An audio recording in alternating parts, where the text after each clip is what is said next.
Welcome to the Solo Grind, your weekly coffee break with a fellow solo entrepreneur who's right there in it with you. I am Teresa Schloop, the original caffeine creative, and this is where real business meets real life. No hype, just honest conversations about building a business on your own terms.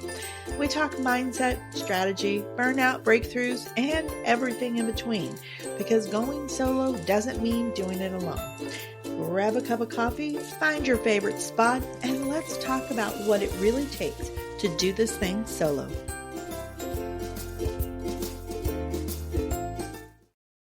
Last week, I was talking to a new connection, and we were having a fabulous conversation about life and being a solo entrepreneur and all the things that come with it. And at one point, this beautiful woman in front of me said, "You just seem like you've got it all together. Like this business thing is always so easy for you." And in that moment of the conversation, everything kind of just stopped for me. Honestly, my jaw may have fallen open because there are plenty of times over the year where I feel the complete opposite. I feel like I don't have this figured out, that I don't know what I'm doing, that I don't know what direction to go, and the doubt and the insecurities start to feel insurmountable. And while those moments do come a little less often the longer I do this solo entrepreneur thing, they still happen and they still come on and be pretty intense. In fact, this week was one of those moments. Being a solo entrepreneur is not for the faint of heart. It takes courage, determination, and a whole lot of ingenuity to make it all happen. And sometimes when you're trying to do all three while no one else is around to hold you accountable, it can feel like too much. So today, I thought I would share how I keep going when the overwhelm and the loneliness of solo entrepreneurship feels like too much. We're going to take a look at the challenges, things that I do to overcome these challenges, and ways that I use to shake off the solo slump when going it alone feels just a little too lonely. But before we dive into that, let me take a moment to introduce me to those of you who are new around here. I am Teresa Schloop, the original caffeine creative, and by day, I am a brand strategist and web designer. I work with other solo entrepreneurs in service-based businesses who are looking to stand out and be real, authentic, genuine, fill in whatever word feels good to you. That is what I do, and I love what I do, even in the weeks when it just feels a little too lonely or a little too challenging. So, if you are interested in contacting me or looking for a brand strategist or web designer, I would love to have a conversation. So, head on over to my website, caffeinecreative.io, and book a consult with me so that we can talk about how you can stand out in your field. But now on to today's episode. And first thing I want to talk about are the challenges of being an entrepreneur. And it's interesting because some of these challenges were what enticed me to go this solo route to begin with. And the first one is the freedom in a schedule. Now, when I started this journey way back in 2011, I believe it was, I still had kids at home. I had 3 kids who were all very, very, very active in their lives, and I was wrangling a whole bunch of schedules to manage everything as a family. And the idea of having a freedom of schedule to where I could work when I wanted to, take time off more easily when I wanted to, and adjust my schedule around the busyness of my kids was really very enticing to me. Now, I had a fabulous boss, and she was very good at letting me have time off for my kids and my family, but I still had to put in that 40-hour week, and I still had to balance things. That became a little bit overwhelming trying to wrangle 3 kids. So the freedom in schedule was one of those things that really attracted me to the solo entrepreneurship world. And then I became a solo entrepreneur, and I began working from home. And all of a sudden, I realized that this freedom of schedule was honestly more of a hindrance than I thought it would be. Sure, I could work any time that I wanted to, and I could set my own work hours and work at midnight or 3 a.m. or noon. It didn't matter. I could decide what that was. But that wasn't very realistic in a sense of constantly shifting my work hours from day to day. And it really led to more chaos than it led to productivity. So, freedom of schedule is one of those things, like I said, very enticing, but challenging. And this honestly leads me into the second challenge that I think we face as solo entrepreneurs, especially those of us who work out of our homes, is that blurry line between home and work life. So we're working from home. At that time, I was working from my kitchen table most of the time, or work wherever I had a spot that was clean enough to work from. And when you're in your home working, it's really hard to focus on the task at hand and the work that needs to be done when you see the laundry that needs to be done, or the kitchen that didn't get cleaned out, or the trash that's overflowing, or the dog needing a potty break, or fill in the blank, whatever challenges you have. That becomes really challenging, is that work life balance when you're working from home. It's also really challenging to stay motivated when you know nobody is watching. When I worked in the corporate office, I had people who kept me accountable because I wanted to show them the very best version of myself. When you work from home or you work on your own, even if you have an office outside of the home, there's nobody there to impress. And so it gets a little bit more challenging to stay motivated when you know nobody is watching and nobody cares how busy you are at that moment. The other thing that I find as a challenge of working as a solo entrepreneur is the isolation. There's no camaraderie when you're on your own and no healthy interruptions. When I worked out of an office, there was natural interruptions to my day. And while they drove me crazy at that point, and I'd be like, oh my gosh, can I just work without interruptions? They were actually good and healthy for me because it made me stop. It made me pause. It made me get up, stretch, move around, go to the bathroom. It made me move about a little bit. And those breaks and that movement actually helped my brain stay a little bit more sharp and focused. When I'm working at home, I don't have anyone to interrupt me. My dogs and cats and I have a natural rhythm, and honestly, they know when mommy's working, leave her alone. And so I don't have those natural breaks to interrupt me, to make me stop and pause and take a break and refresh my brain a little bit. And if I'm not careful, I will park my little booty in this chair for hours on end, only to realize that it's 3 o'clock. I haven't moved for 6 hours. I haven't eaten. I haven't gone to the bathroom. I haven't done anything. And that never feels good, my friends, when we are stuck that long. I miss those natural interruptions as well as the camaraderie of just having somebody say, hey, you've been at it for a while. Let's take a break, take a walk, grab a coffee. Let's do something. Which leads me to the last challenge that I want to share in today's episode, and that is that no team there to back you up. When I had a team, there was always somebody who could help take over that checklist when I was just too tired or overwhelmed with other things. I had somebody I could bounce ideas off of when I wasn't sure what to do. I had someone that was there to stand beside me and work through the tough things with me and celebrate the wins with me. As a solo entrepreneur, you don't have that. And as much as my dogs love to be supportive and give me love and celebrate pretty much any moment, it's not the same as having people around who get it and are part of the journey with you.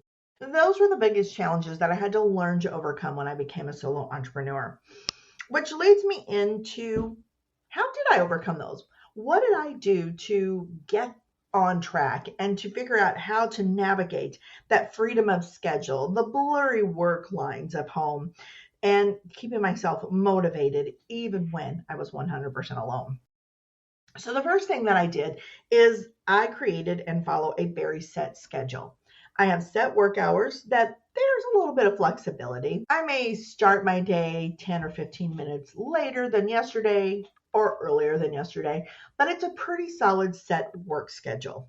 And I end my day about the same time every day as well.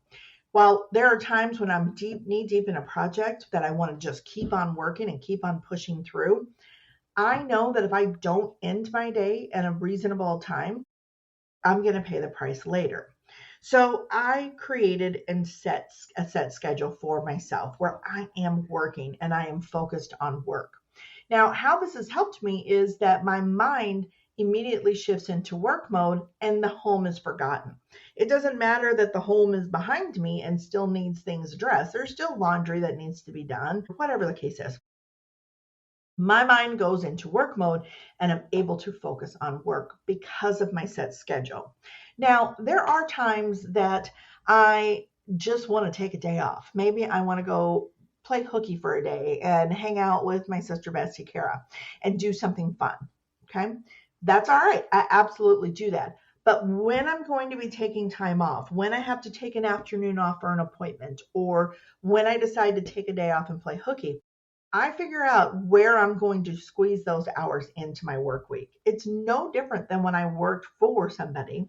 I still have to get my job done and I still have to put in the hours to do that. So if I'm going to take Friday off, I work longer Monday through Thursday so that I can take Friday off without guilt.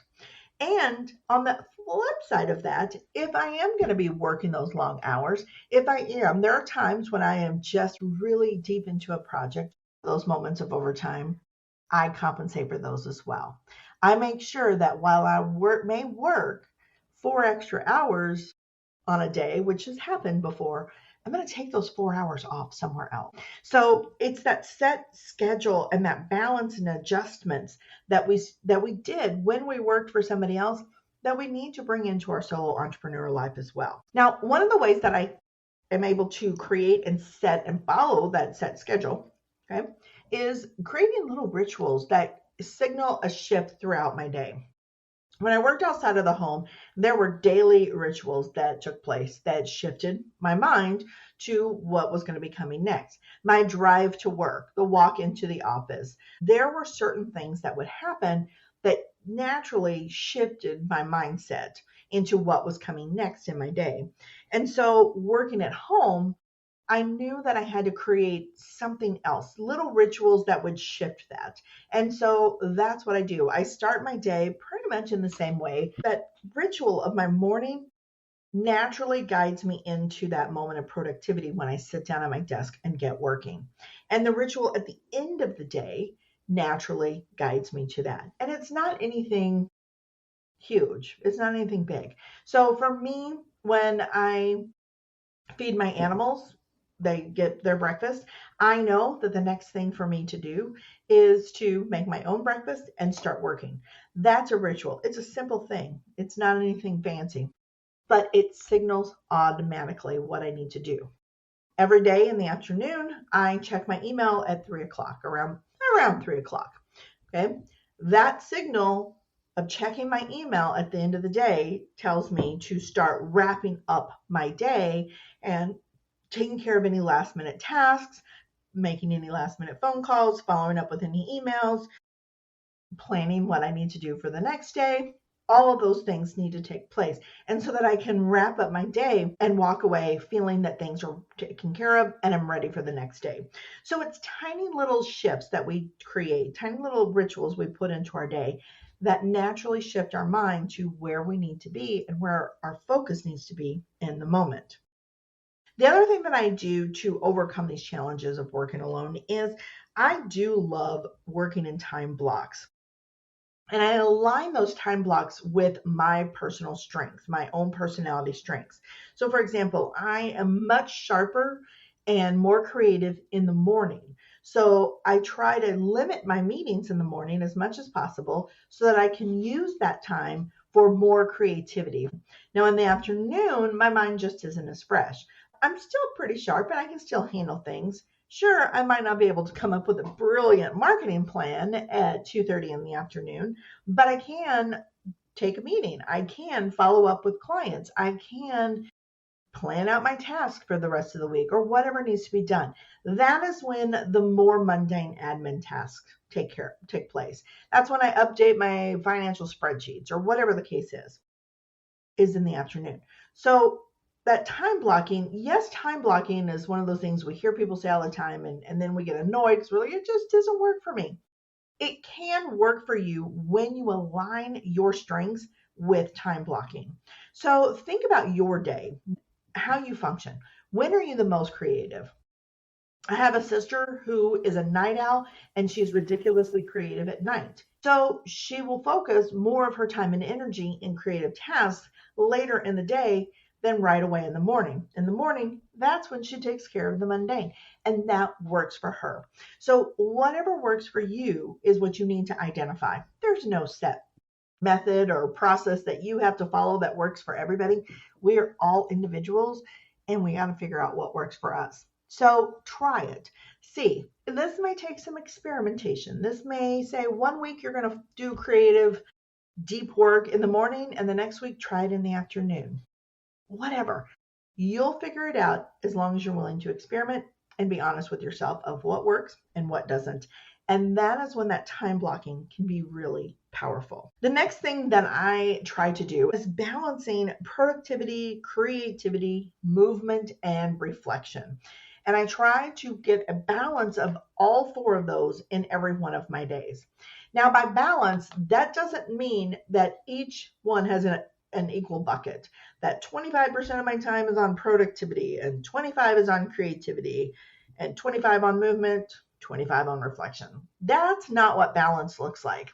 There's a give and take, and sometimes I need to be way more productive, other times I need to be way more creative. Sometimes movement is what is going to support me best. And sometimes I need to sit and reflect. I need to think about, where is my business going? What do I like that is going on right now? What's working really well? What do I need to tweak? So every day that balance is going to shift of what I need. But every day I try to squeeze in something for all four of those things.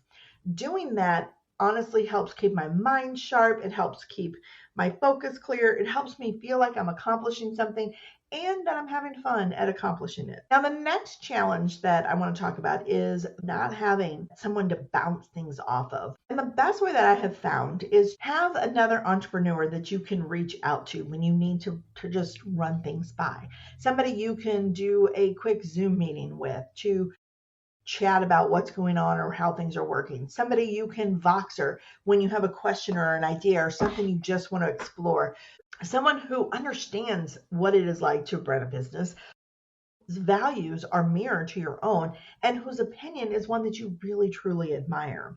This could be through having that one-on-one connection. Like I said, somebody you could give a call, do a quick Zoom call, a net walking meeting where you get out and walk and talk about what's going on in your business, or somebody that you just box or when you need have a quick question and you need to bounce an idea off of somebody. It can also be in the form of a mastermind group. And it doesn't have to be some formalized mastermind group with set agendas and reading of the minutes and all of that stuff. I've done those. And honestly, it was a lot of fluff that didn't really benefit me. But just a group of people that you can get to and have a real conversation with. I have a group of ladies that I meet with every other Thursday. And I tell you what, when we're not able to meet, like last month, we weren't able to meet a couple times just because lives were so busy and we had too many conflicts. We really missed each other. And when we got back together this week, we had a fabulous conversation. So having that someone, that group that you can connect with, that you can talk to, that you can share ideas with, that you can ask questions. Somebody who is going to be honest and understands what it means to be in this entrepreneurial journey. That is valuable beyond measure, in all honesty. You just cannot find that from your dogs and your cats. So find somebody to be your sounding board, somebody you can reach out to, somebody you can have a coffee with, whatever it takes. That is going to help you in dealing with this whole solo entrepreneur thing. Next thing I want to talk about in how to overcome these challenges of working from home is to set clear boundaries. When we are working from home as a solo entrepreneur, especially if we don't have a designated office, those lines get pretty blurry of home and work life. When we're at home, the people that we live with see us in our home persona. They don't think of us as being at work because they see us at home and their mindset is that we're at home. It is up to us to set those clear boundaries. And the best way to set those boundaries is to have open communication with those in your home. So communicating what your work hours are, Communicating that your workspace needs to be distraction free during those work hours. Talking to them about ways that they can support you and help you and not interrupt you. It may take multiple conversations to set those boundaries, but if you do so in a respectful, loving, kind way, they're going to start to understand and they're going to realize this is important to you and they're going to give you the time that you need to focus on your business. So boundaries is key when it comes to addressing those challenges. And honestly, it falls along lines of that number one that I shared, which was, creating that set schedule and just being present when you need to. It goes along lines with that because we need to communicate that to those who are living with us, those who are close to us, and those who see us working at home. All right, so now we've taken a look at the challenges of being a solo entrepreneur and ways that I myself overcome those challenges and how I structure my time and my day so that I can stay on top of things and get things done. But even the best laid plans often go awry. And while we can beautifully create boundaries, structure our days, tap into our strengths, and balance all the things that help us feel accomplished at the end of the day, we are still going to have those days or those weeks where doubt, worry take the center stage. Time when we just don't feel like we can get it all done. Time when we feel overwhelmed. Time when we wonder if this was a good idea or if anybody even wants to work with us when we're in deep into that doubt and worry and insecurities. We're going to have those moments where we wonder if it really is worth it. Now, like I said earlier when we started this episode, I used to have those moments a lot more early on in my entrepreneurial career. The longer I'm at it, the less that they happen, but they still happen. This week was one of those weeks, and I really was struggling to get through the week. Despite the fact that I was following my schedule, I was creating those boundaries and sticking to them. I was aligning with my strengths and trying to do my best creative work when I was the most creative. I did all the things that normally work perfectly and beautifully to keep me focused and motivated throughout the day. I was checking all the boxes, but my brain was not keeping up. And I still was in the slumps of being a solo entrepreneur. I was feeling lonely. I was feeling isolated. And I was feeling a little bit like, does any of this even matter? So what do you do when you're in those solo slumps? This is when it's time to shake things up. And I have a lot of things that I will do. And sometimes I will do them all. And sometimes one of them works perfectly and that's all I need. But I'm going to share with you what I do when I get into those slumps. So the first thing is I stick to my rituals. That's the first thing I will try. And I'll be a little bit more hyper focused on making sure that I'm starting work on time, that I'm doing my little pre-work, feed the dogs, play with the pups, all that kind of things that sets up my day. I will make sure that I'm ending my work time at the same time. Like I really am more hyper focused on keeping my schedule aligned because sometimes that's all it takes is to stick to my schedule and stick to my rituals. All right. When that doesn't work and I'm just not feeling it, then this is when I will set a timer and I'm going to focus on winnable tasks. We can set a timer, 10 minutes, 20 minutes, 40 minutes, whatever you think. Set a timer and focus on winnable tasks and check off as much as you can from your list in that time frame. So you want to be a little strategic with this. You want to think about what are the things that I can do quickly that are just looming over my head that need to be done. Getting those quick wins under your belt can honestly shift your focus, shift your motivation, shift your mindset back into that productive, amazing person you are who's out there killing it every other day. When this timer doesn't work, then the next thing I do is I will clean and organize my office. I will set a 20-minute timer and I will clean and organize my office. I will go through the mail pile. I will dust off my desk. I'll water my plants. I'll clean my windows. I'll do whatever comes to me in that 20 minutes to clean and fluff up my office. Honestly, just doing that can shift things in a really big positive way because I love my office and I love the work that I do in here. So when I pour love into that office, it makes me remember that. It makes me remember why I'm doing what I'm doing, and it helps me get back on track to stay focused and getting things done like I need to. All right. But there are times that even that doesn't work. So when I have tried the winnable tasks, when I have set to my schedule, when I've cleaned and organized and I'm still feeling the slumps, then this is when I start reaching out to my sounding boards. I will call somebody or send them a quick Voxer or text voice message. I like to do the voice messages because it feels like a conversation and get things off my chest. Even though they may not be available in that moment to respond, sometimes they are, but they're not always immediately available. That's okay. They have a job too.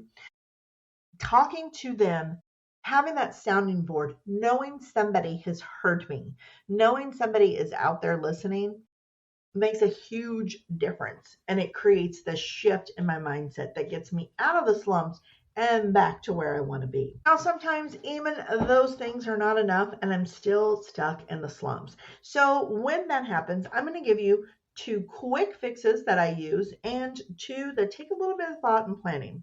So let's do the quick fixes first. The first one is to move. This could be taking a walk. It could be dancing to your favorite song. It could be popping down on your office floor doing 10 push-ups. Whatever it is, something that shifts things up, something that's a little bit different, a little bit out of the ordinary. Getting out in nature is so powerful. I cannot tell you how amazing it feels to just get out and take a 10-minute walk around my acreage, to check out my wildflowers, to make sure my hummingbird feeders are full, to whatever, just get out and move. That is so empowering. But living in South Dakota, weather's not always fantastic, and I hate the cold. So that's when I dance or exercise or take a walk on my treadmill. Whatever the case is, that movement is going to get the blood flowing, the creative juices going, and it's going to shift your mindset to a much happier, more positive place. The other quick win that I will do is a 60-second gratitude exercise. And that's as simple as it sounds.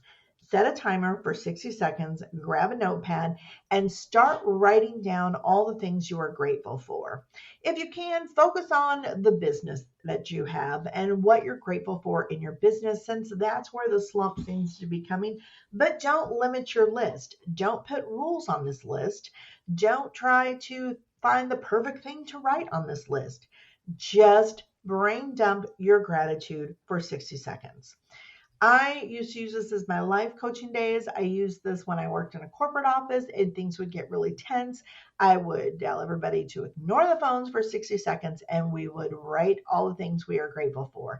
And it always, always works and it always shifts the mood.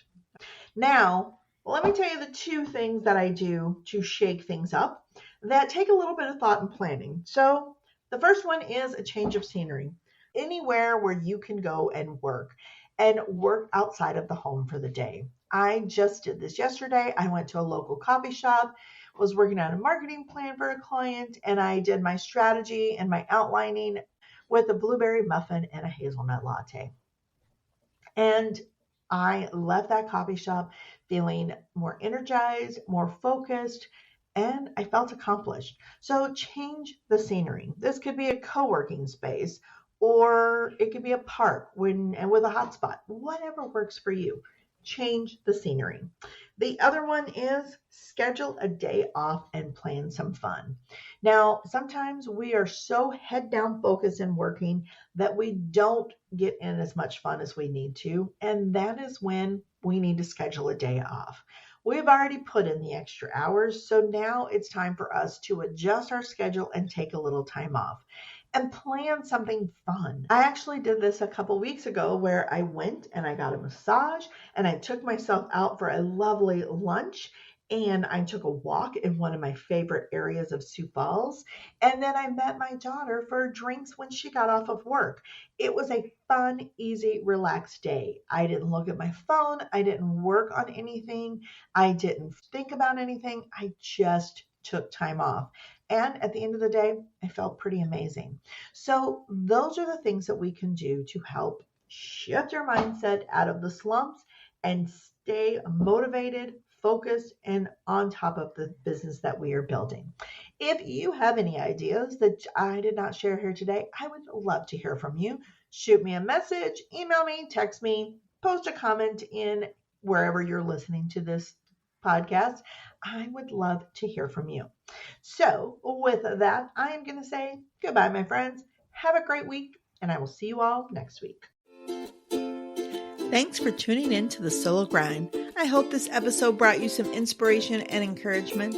If you enjoyed it, please subscribe, rate, and review the podcast, and feel free to share it with a friend. For more tips and insights, visit caffeinecreative.io to check out my blog or explore the Solo Grind Central, my free resource library. Find me on Facebook or Instagram, and I'd love to hear how this episode has helped you.